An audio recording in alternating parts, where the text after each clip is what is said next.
Good morning everyone, this is Poonam here, your SSC teacher from Vishay School Una. Dear students, today we will complete the chapter The Making of a Global World. So let's start with today's topic, Decolonization and Independence. When the Second World War ended, large parts of the world were still under European colonial rule. तो second world war के ख़त्म होने पर भी world का काफ़ी हिस्सा जो था वो यूरोपियन कॉलोनियल रूल के अंडर ही था. Over the next 2 decades, most colonies in Asia and Africa emerged as free, independent nations. तो नेक्स्ट 20 ईयर्स तक एशिया और अफ्रीका में काफ़ी सारी जो पहले एज ए कॉलोनीज थे जो वो इंडिपेंडेंट नेशन बन गए वो place. They were however overburdened by poverty and a lack of resource and their economies and societies were handicapped by long periods of colonial rule. काफ़ी समय तक कॉलोनीज़ के रूप में रहने के कारण उनके ऊपर रूल था जब ब्रिटिशर्स का या फ्रांस के लोगों का. तो जो भी कॉलोनीज़ थी वो बहुत ज़्यादा ओवरबर्डन थी. किन चीज़ों से? पॉवर्टी बहुत ज़्यादा थी, रिसोर्सेज की बहुत ज़्यादा कमी आ गई थी और उनकी जो इकोनॉमीज़ थी और सोसाइटीज़ थी वो पूरी तरह से कॉलोनियल रूल के अंडर उनको ख़त्म कर दिया गया था. वो हैंडीकैप्ड हो गए थे. The IMF and the World Bank were designed to meet the financial needs of the industrial countries. They were not equipped to cope with the challenge of poverty and lack of development in the former colonies. अब IMF और world bank जो बने थे वो किसके लिए बने थे? वो इंडस्ट्रियल कंट्रीज़ की नीड्स को फुलफ़िल करने के लिए बने थे, ना कि ये जो कॉलोनीज़ थी पहले जो अभी इंडिपेंडेंट नेशंस बने थे उनकी पॉवर्टी को दूर करने के लिए या वहाँ पर डेवलपमेंट लाने के लिए. But as Europe and Japan rapidly rebuilt their economies they grew less dependent on the IMF and the World Bank. Thus, from the late 1950s, the Bretton Woods institutions began to shift their attention more towards developing countries. तो देखिए अब Europe और Japan जैसी जो countries थी वो economically independent हो रहे थे. ठीक है, वो डिपेंड नहीं रहे थे IMF या फिर वर्ल्ड बैंक के ऊपर. तो ब्रेटन वुड्स इंस्टीट्यूशंस ने 1950s के बाद डेवलपिंग कंट्रीज के ऊपर भी अटेंशन देना स्टार्ट किया. As colonies, many of the less developed regions of the world had been part of Western empires. Now, ironically, as newly independent countries facing urgent pressure to lift their populations out of poverty, they came under the guidance of international agencies dominated by the former colonial powers. Colonies के रूप में बहुत से जो less developed regions थे world के वो western empire के पार्ट रहे थे. और उसके बाद भी जब वो न्यूली इंडिपेंडेंट कंट्रीज़ बनी फिर भी उनको ऐसी इंटरनेशनल एजेंसीज जो थी उनकी गाइडेंस लेनी पड़ी जो कॉलोनियल पावर्स थी जिनकी पहले उनके ऊपर डोमिनेशन थी वो सेम थी. Even after many years of decolonization, the former colonial powers still controlled vital resources such as minerals and land in many of their former colonies. Decolonisation के बाद एक बहुत लंबे टाइम तक जो फॉर्मर कॉलोनीज थी इन बड़ी बड़ी कंट्रीज़ की वो उनके रिसोर्सेज उनकी लैंड अभी भी किसके कंट्रोल में थी? जो कॉलोनियल पावर्स थी. Large corporations of other powerful countries, for example, the US, also often managed to secure rights to exploit developing countries' natural resources very cheaply. जो बाकी अदर पावरफुल कंट्रीज थी बड़ी बड़ी कॉरपोरेशंस जैसे कि US वो लोग भी कोशिश करते थे एक्सप्लॉइट करने की डेवलपिंग कंट्रीज़ को कि उनके जो नेचुरल रिसोर्सेज हैं उसको चीप रेट पे परचेज कर सकें. At the same time most developing countries did not benefit from the fast growth the western economies experienced in the 1950s and 1960s. At the same time means उसी time में जो बाकी developing countries थी उनको कोई भी benefit नहीं मिला ये जो वेस्टर्न इकोनॉमीज ग्रो कर रही थी 50s और 60s में.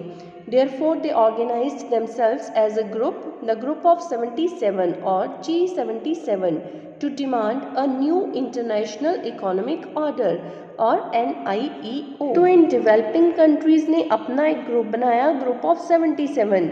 इसको G77 भी कहते हैं. इन्होंने न्यू इंटरनेशनल इकोनॉमिक ऑर्डर की डिमांड की. NIEO की फुल फॉर्म है ये.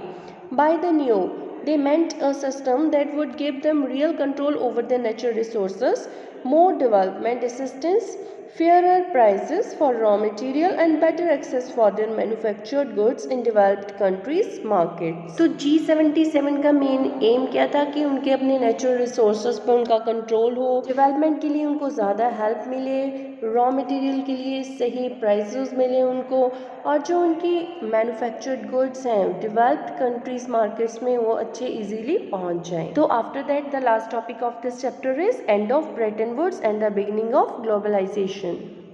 Despite years of stable and rapid growth, not all was well in this post-war world. From the 1960s, the rising cost of its overseas involvement weakened the US finances and competitive strength. उस time में देखिए rapid growth हो रही थी और stability भी थी, फिर भी पोस्ट वॉर वर्ल्ड में सब कुछ ठीक नहीं हो रहा था। यूएस की जो बाकी कंट्रीज में एक्टिविटीज चल रही थी उनकी कॉस्ट बहुत ज़्यादा होने के कारण यूएस का जो फाइनेंस था और उसकी जो स्ट्रेंथ थी वो वीक पड़ने लगे।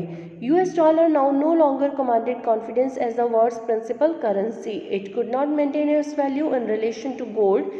This eventually led to the collapse of the system of fixed exchange rates and the introduction of a system of floating exchange rate. US dollar की अब कमांड उतनी ज़्यादा नहीं रह गई थी, प्रिंसिपल करेंसी उसको नहीं माना जाता था, इवन कि इसकी वैल्यू गोल्ड के कंपैरिजन में भी कम हो रही थी। इससे फिक्स एक्सचेंज रेट्स का सिस्टम खत्म हुआ और फ्लोटिंग एक्सचेंज रेट्स का सिस्टम स्टार्ट हो गया। So here one question is important, that what do you mean by fixed exchange rates and floating exchange rates? So students, fixed exchange rates, when exchange rates are fixed and government intervenes to prevent movement in them. Fixed exchange rates में जो exchange rates होते हैं वो fix होते हैं, किसी भी तरह की कोई movement होने पर government उसमें intervene करती है, उसमें interfere करती है।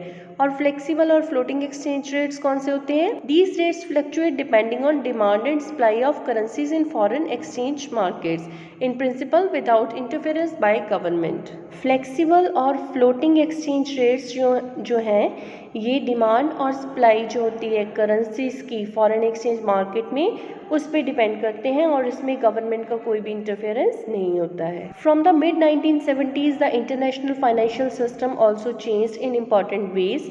Earlier, developing countries could turn to international institutions for loans and development assistance, but now they were forced to borrow from Western commercial banks and private lending institutions. 1970s में जो international financial system था वो भी change हुआ।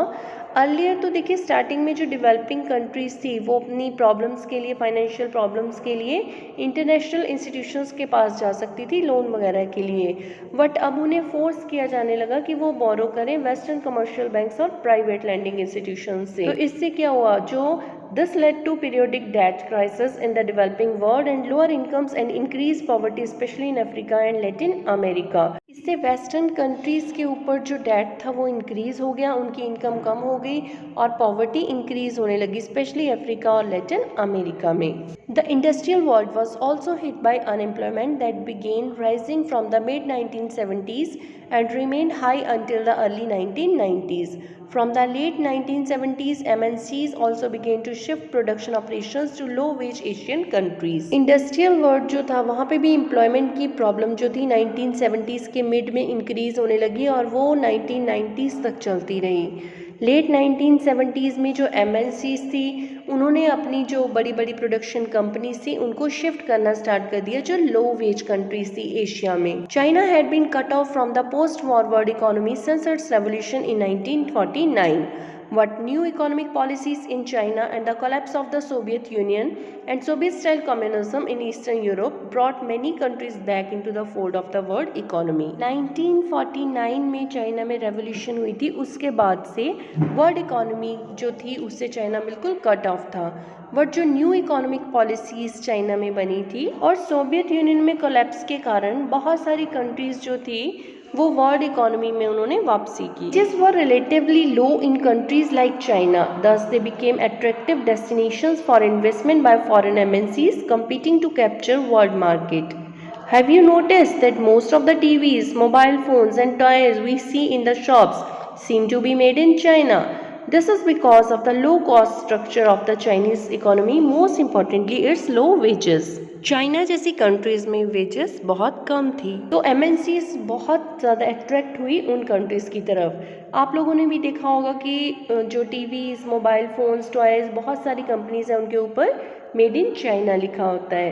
तो ये सिर्फ इसीलिए है चाइना में लो कॉस्ट स्ट्रक्चर है और वहाँ पे वेजेस बहुत कम है। The relocation of industry to low wage countries stimulated world trade and capital flows. In the last 2 decades, the world's economic geography has been transformed as countries such as India, China and Brazil have undergone rapid economic transformation. अब ये जो transformation हो रही है MNCs की या बड़ी बड़ी कंपनीज की, ये लो वेज कंट्रीज़ में ट्रांसफ़र हो रही हैं, तो इससे ट्रेड और कैपिटल फ्लो पे बहुत ज़्यादा असर पड़ा है। लास्ट 2 डिकेड्स में तो जो इकोनॉमिक ज्योग्राफी है वो बिल्कुल चेंज हो गई है। इंडिया, चाइना और ब्राज़ील जैसी जो कंट्रीज़ हैं वहाँ पे बहुत तेज़ी से इकोनॉमिक ट्रांसफॉर्मेशन हो रही है। So it was all about the chapter the making of a global world. Thank you, have a nice day.